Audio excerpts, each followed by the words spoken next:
Okay, I think we'll go ahead and get started. Again, my name is Mike Walgren. I'm the Director of Marketing Automation Services here at Kyazma.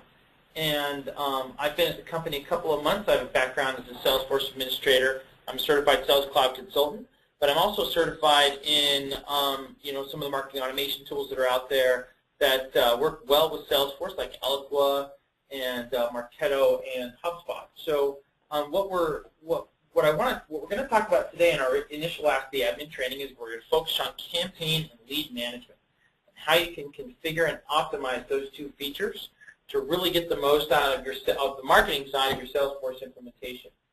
A couple of housekeeping items. First of all, this meeting will be recorded, and we'll send everyone else out a link to the recording so that you'll have that for future reference. I'll also send out a few takeaway slides with that as well that you can use as kind of a reference in the future. As far as question and answer during the meeting, everybody is on mute right now. But if you want to ask a question, just go use the questions area of the GoToMeeting pane on the right-hand side, and those will queue up as we go. And then at the end of the presentation, I will answer a lot of those questions. Obviously, this is an Ask the Admin training, so we want to make it as interactive as possible. At the end of the queued up questions from the questions pane, we'll also give you time to actually raise your hand, and we can ask questions out loud through the telephone as well. So I'm going to go ahead and share my screen, and we'll go ahead and get started here.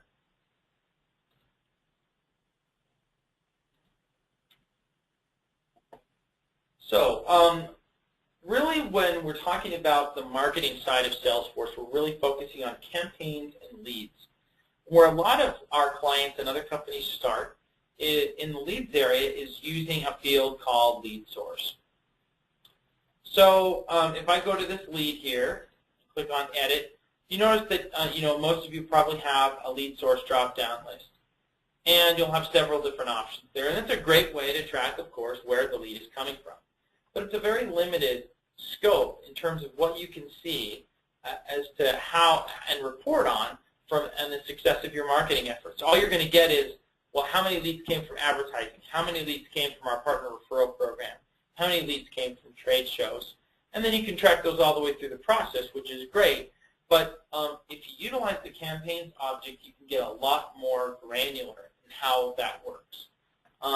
So if you haven't done this already, you can add the campaigns tab and start using campaigns. The first step into using campaigns is to set up the users, the marketing users in your organization to be able to create campaigns. And it's a little tricky on how to do that. So if you go to a user record,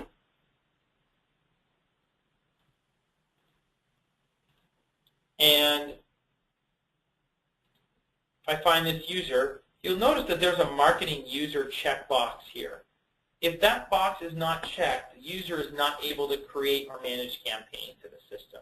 Now, campaigns is governed just like any other by the profiles area of Salesforce, just like any other object.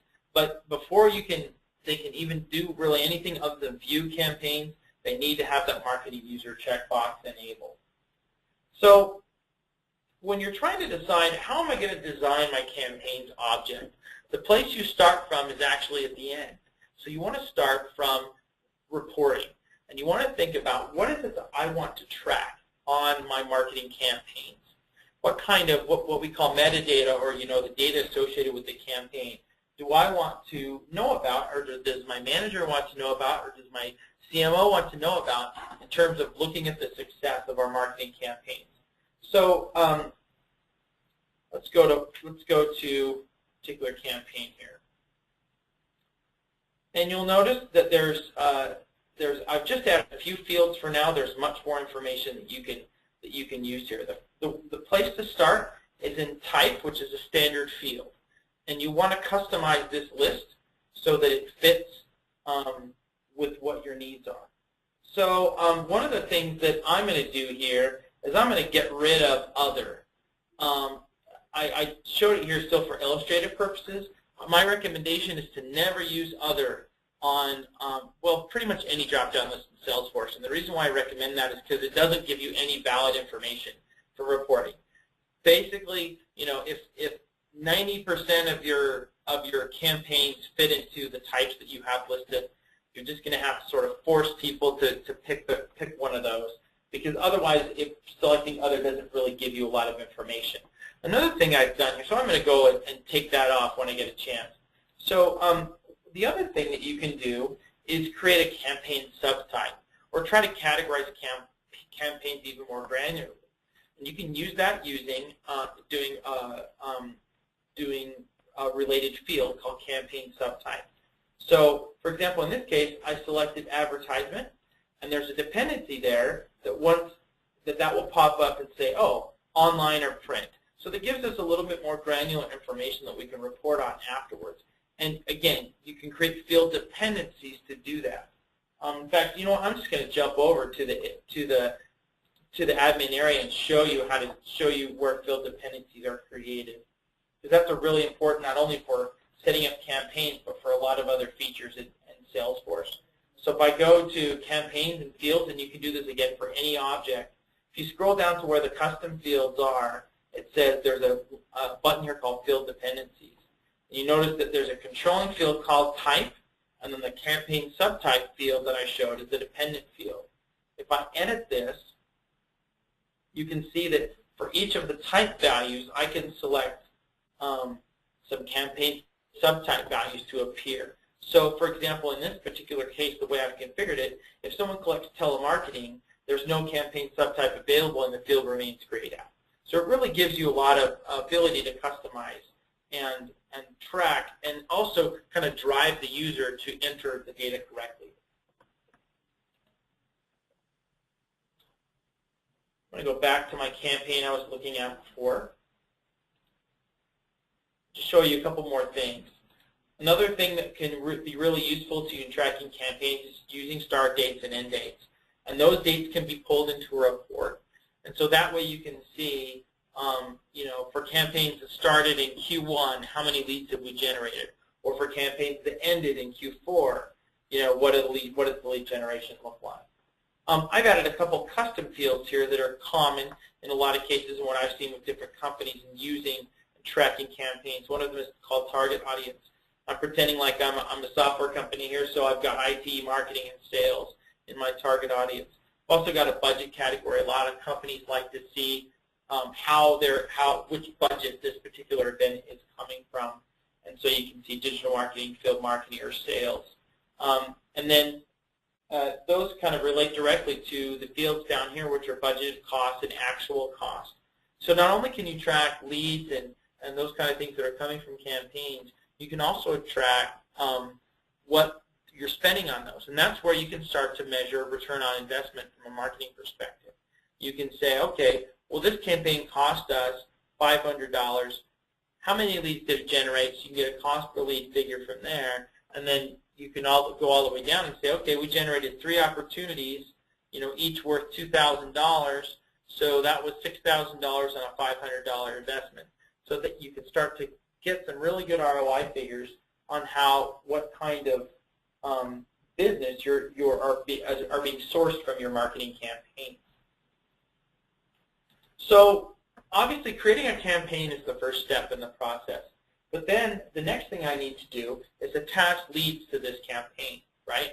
There's actually several different ways to do that, from a very manual one lead at a time perspective all the way to something that's very automated. And so in this particular case, I'm going to find a lead here, find this lead for George Costanza, and I'm going to scroll down, and you notice that there's a related list here called Campaign History. I'm going to click on this Add to Campaign button.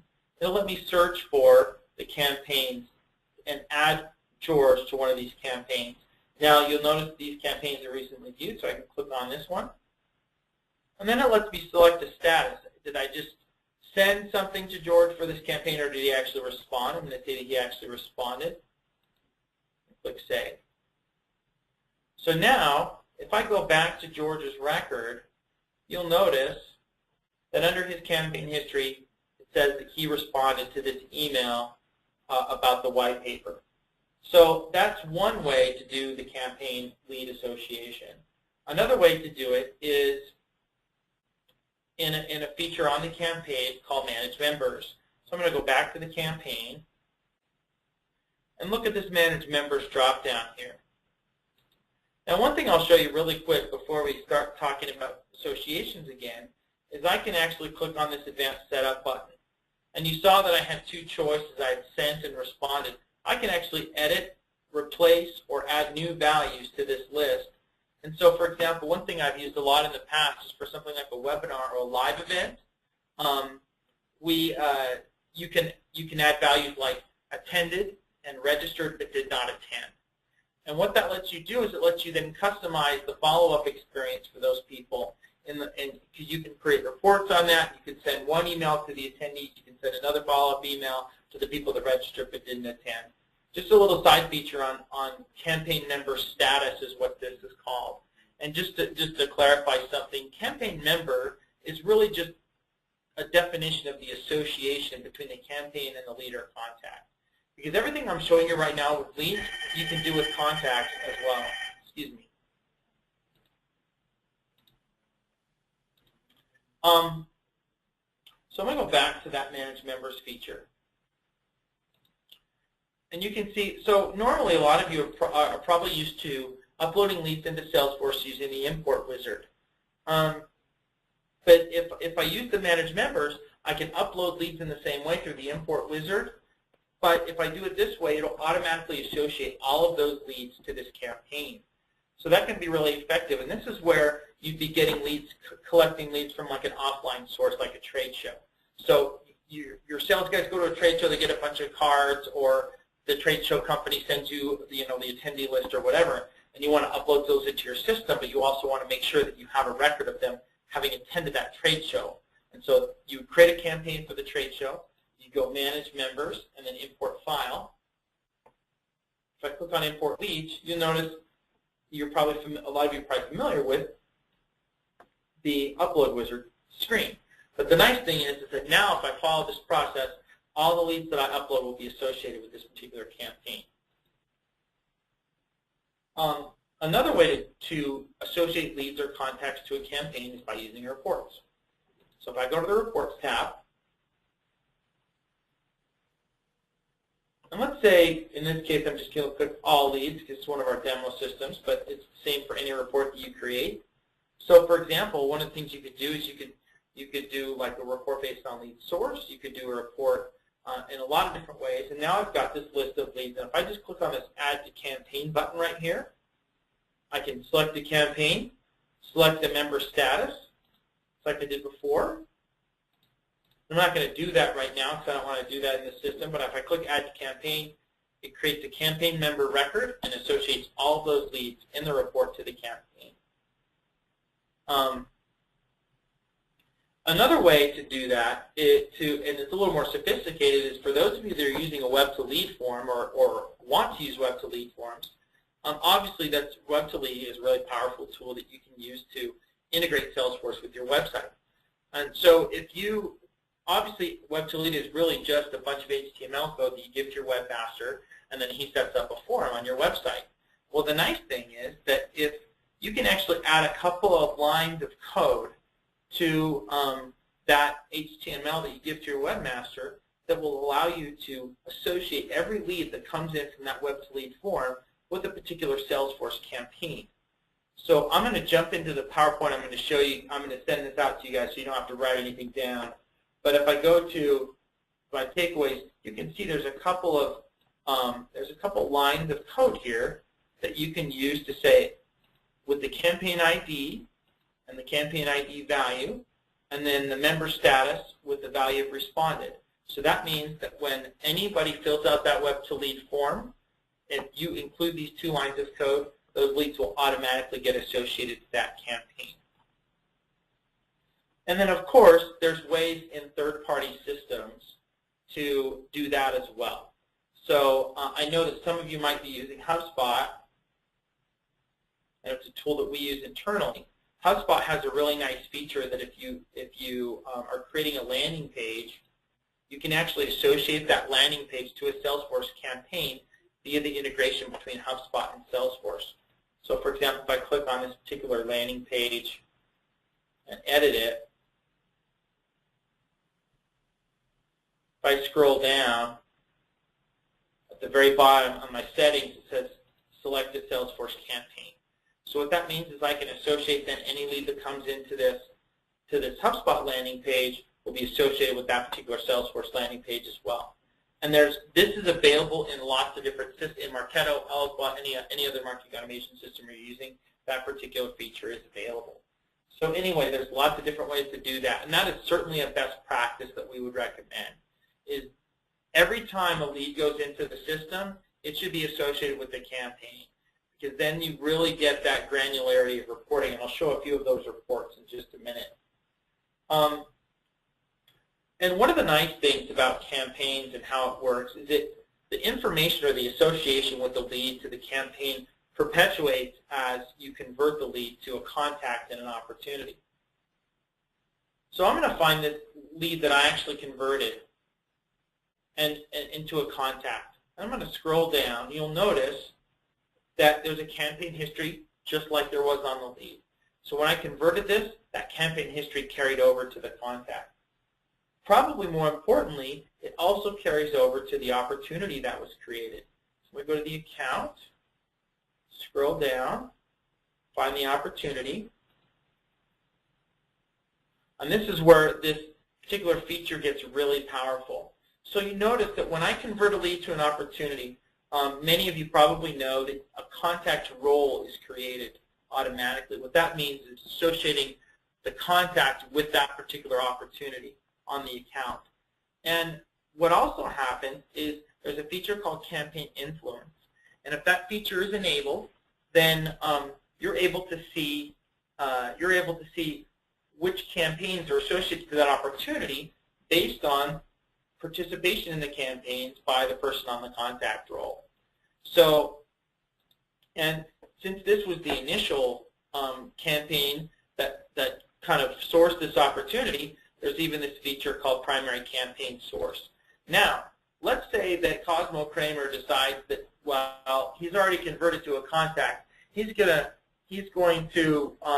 maybe he shows up at a trade show, and you upload him and associate him to a campaign. Well, the nice thing is that once you do that, that new campaign, that trade show, will also show up under campaign influence. Not necessarily, it won't show up as the primary campaign source, but it'll show up as having influenced this opportunity. And I can actually edit this record and change the primary campaign source if I want to, right? So I can say, well, I really think, or based on the timing or whatever, that the trade show was really the primary campaign source for this particular opportunity. So campaign influence is a really powerful tool. If I go back to this campaign, you'll notice that there's a couple of custom links that are actually reports.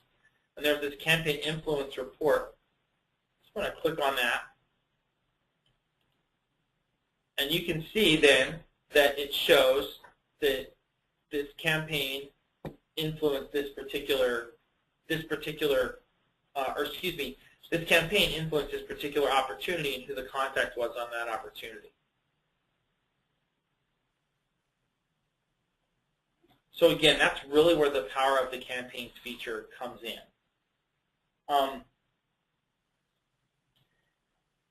And then another nice feature of campaigns is you can actually group them.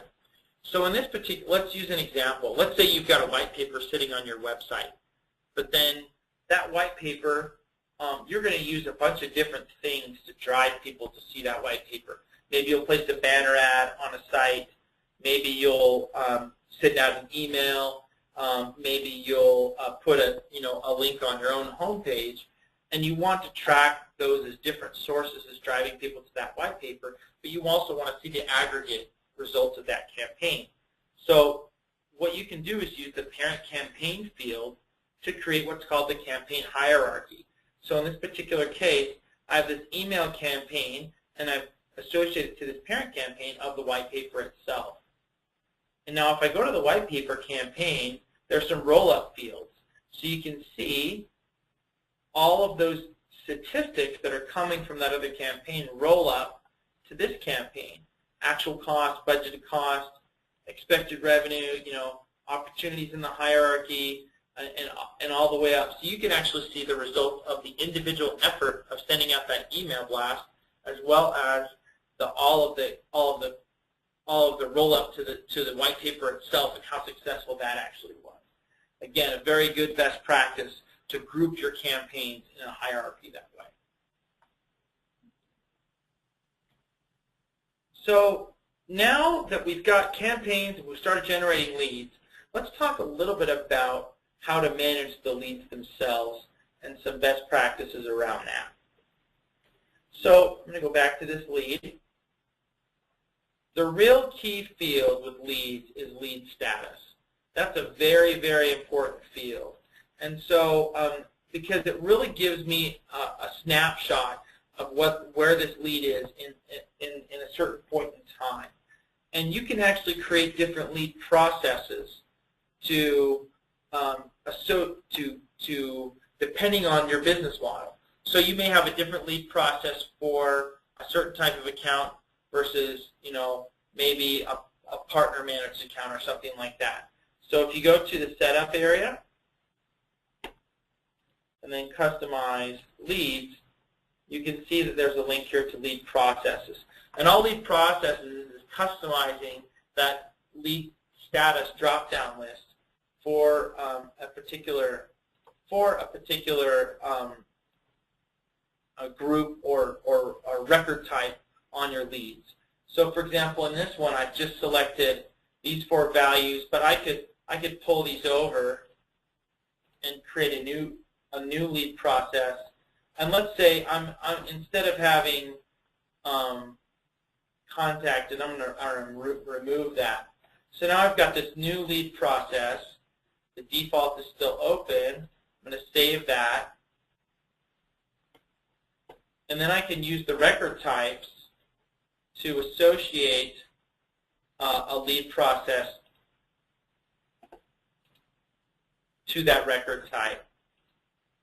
So, and if you're not as familiar with record types, it really just gives you the ability to display different information to different groups of Salesforce users. And so this is just one example of that, where you could have one lead process for, say, your inside sales team and a different lead process for your outside sales team. Or maybe you have different business units, or maybe you have residential accounts and commercial accounts. There's a lot of different applications for this. But the best practice is to leverage this lead status field to give you a snapshot in time of where the lead is. Because there's so much you can do with that at that point. For example, you can measure if leads are getting stalled in a particular area, and you can actually create email campaigns based around that. So there's a lot of really good applications to using that. Now, another thing I did on this, but on the lead, is I added a new section called Qualification Information. So we have some of these standard fields that we have on leads, like number of employees and annual revenue, industry, things like that. But let's say I wanted to kind of guide my salespeople so that they're collecting key information every time they have a contact with a lead. So I added a field, for example, is this a current customer?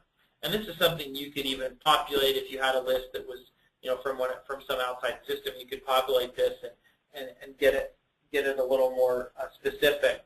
And then also you have maybe estimated number of seats, what their estimated budget is, and what their role is in the decision-making process. So this is, again, just leveraging a feature of Salesforce using a page layout to kind of separate out some of this key information. The other thing you can do, and this is something I could have talked about on the campaigns as well, is requiring fields. So every time a record is saved. So now when you import leads, you don't have to fill in the required fields. But every time the record is saved from there on, you would need to have those required fields. So for example, let's say you could require the number of employees, the annual revenue information every time someone saves a record. So make sure you're collecting that information every time.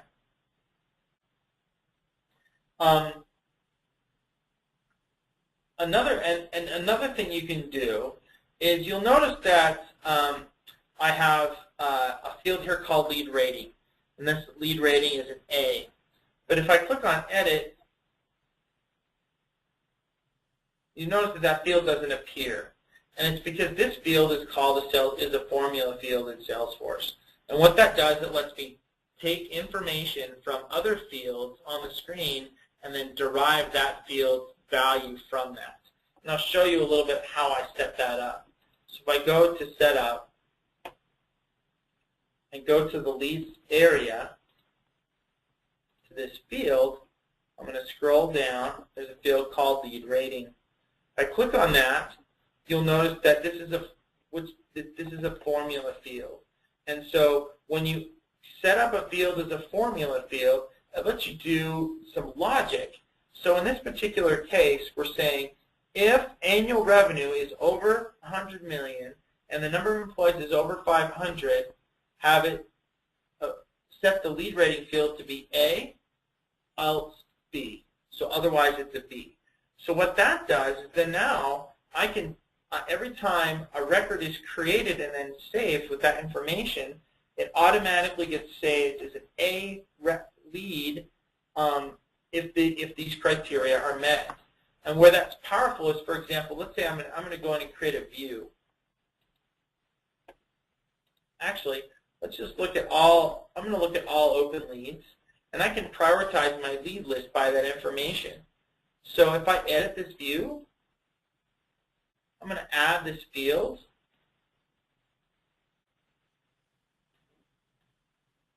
Called lead rating. Excuse me, wrong place. I'm going to add this field called lead rating to my view. Move it up a little bit here. Save this. Now I can see, oh, I've got 5 leads, but 4 of them are B's and 1 of them is an A. Well, now I know this is the person I should call first. And you can use a really long list of criteria to be able to derive that information. What this gives you is your first step into the area of lead scoring. Lead scoring is a really powerful tool once your lead volumes start to increase, because then it informs your salespeople and helps them prioritize who they should call first. And of course, a lead rating system, a lead scoring system, is always built with an agreement between sales and marketing, and they kind of decide together what they think are the best leads, and then marketing is able to deliver on what those look like. And you can obviously get way more sophisticated with this using outside systems or using Apex triggers and things like that in Salesforce to really be powerful there. A lot of companies use a lead score and then a lead rating, so they have a numerical score and then they rate it like an A, B, or C from there. That's really a good best practice, because what it does is it provides, again, a prioritization for your salespeople. And then another thing you can do is start down the road of lead nurturing, and I'm sure this is something that a lot of you are interested in. We all have leads that we collect, but then when we get to a certain point, they either sort of die off, or we continue on the qualification process with them and turn them into opportunities. We also have opportunities that can stall as well. Well, obviously you're thinking, I want to keep reaching out to those people, I want to keep contacting them. And the first step in that process is just kind of get an idea of what that looks like. So I can create a report, for example, that says, okay, here's a lead nurturing report. And it has a list of all the people that have a lead status is open, and the last modified date is, before April 16th. So I know that these are open leads that haven't been touched since April 16th. So maybe what I could do is I could turn this into an email list and start a nurture campaign. Now, of course, again, you can get more sophisticated with this by leveraging tools like Hubspot or Marketo or Eloqua, because they have a mirror, of your Salesforce data, and so you'd be able to actually do some automation behind that. But this is you could use something simple like MailChimp or Constant Contact and just send yourself this report once a week or twice a month. Export it to export it out, and then upload it into your email system and send out that nurture email.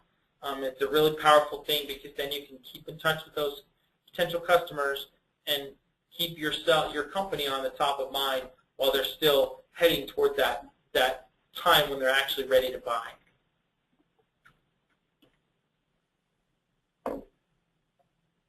So that's really all the content that I had. So what I'd like to do now is just kind of go through the questions that you have and answer those. So Scott, do we have some? I've got Scott Williams in the room here with me as well from Kyazma. He's going to help me kind of through this Q&A section. Oh. Yeah, there's no posted questions unless anyone has any they want to ask by using the raise your hand feature in the GoToWebinar. You can do that as well. So we'll give you a couple minutes. We do have one. Todd has got a hand raised here, so okay.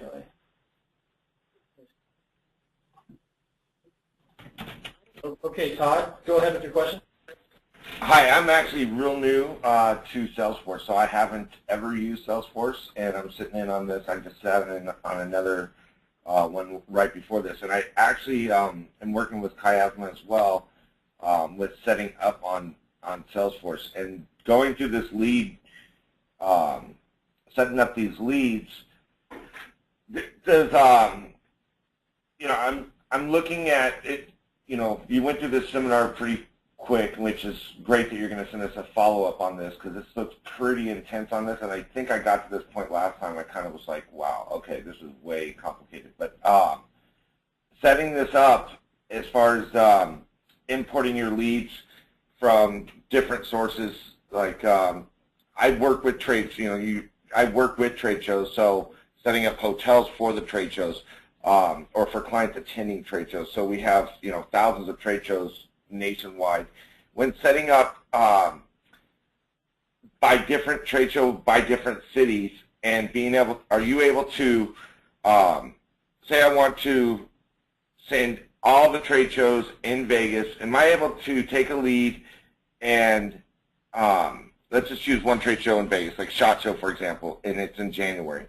If I set it up and go through all the leads in SHOT Show that I have, and am I able to pre-program those templates that you went through to say, okay, on January 29th, was the week after the show ends, they're going to get this email. Then on the June, and set timers up for every campaign for every trade show that we work with. Like when these, let's say I have 6 different emails that these guys are going to get annually. If I set that up all at once for one trade show throughout the year and then just go through the next trade show, does your system and your campaign, is that able to do that? Yeah, that is something that we can do, and Todd, we can work with you on setting that up because there is some complexity there. But Salesforce can do a certain amount of bulk email, yes, and you can do some trigger types of things where you say, send an email out to this group at this certain time and things like that. Having said that, Salesforce is not an email marketing tool. And so a lot of companies will use some inexpensive email marketing tools like MailChimp or Constant Contact or Vertical Response to kind of facilitate the email part of it, because Salesforce's capabilities there are limited to a certain extent, but it does have the capability to do that, yes. So if you, the way that, and it is, you do have to have Enterprise Edition, but you can create a workflow alert that basically says send an email to this group when this thing happens, which is kind of what you're talking about. So. Okay.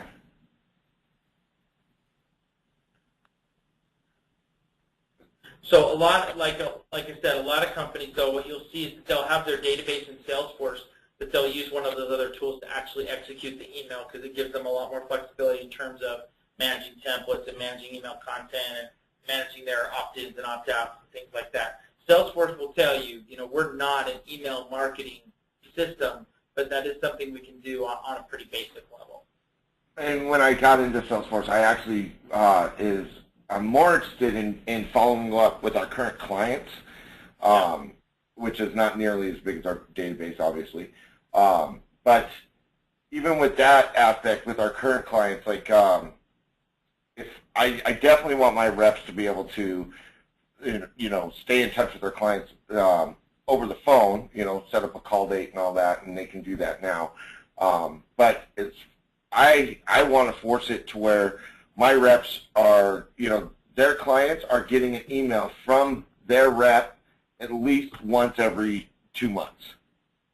That's something. Just to stay in touch with them without actually having to, to physically pick up a phone. I mean, they should be doing that anyways, but just to get out there and make sure on my end that every single rep has their clients in their system, and it's set up to where, every 2 months this email goes out, or and then this email goes out. Just a follow-up email, and the way our clients are set up, because they do travel, to the same trade show yearly, that it's setting up teaser emails to where they can say, okay, now it's the best time to buy, or we have a last-minute special or whatever we decide to put together, and be able to send that off. Yeah, I mean that kind of one-to-one email communication is Salesforce is a great tool to do that. And you can definitely set up some automation to remind the rep to send the email, actually send the email for the rep, a lot of different, and then of course you log that activity so that you know that that's happening. And then there's a lot. There's definitely a way to do that in Salesforce. It's pretty straightforward. All right, cool. All right. Well, that's pretty much all I have right now. I'm sure I'll have a ton of questions as I go along, but I don't want to wait anybody else. Thanks, Todd. Appreciate it.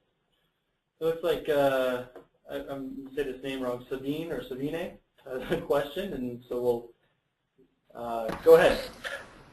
Hi there, it's Sabina. I work with you guys through Carolyn, and I have a question regarding a one-to-many relationship. So within our system, we may have multiple managers that need to be attached, or one manager that needs to be attached to multiple accounts.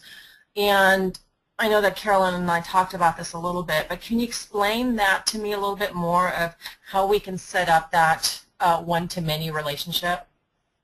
Great, yeah. So the best way to do that is through setting up an account team.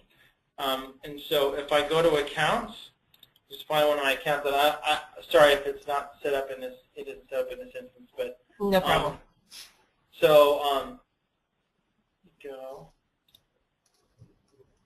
I'm just going to add it real quick. It'll just take a second because I think this is.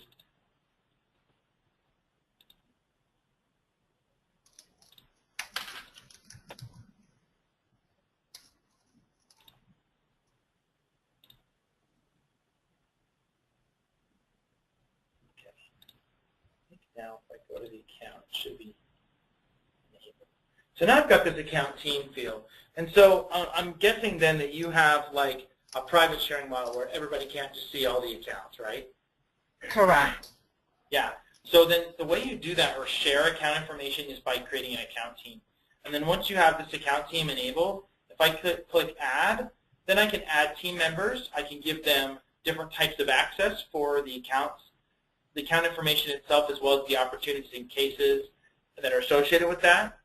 And so then that lets me share accounts across the organization. One thing that's really cool too is that when you can actually, on a user, you can create a default account team. So every time that person creates an account, you can automatically have that account shared with a group. This would be like if you have like a sales engineer that was working with a particular sales rep, every time you want to make sure you share that account. So if you go to that person's user record, for example, there's this every user record has a default account team.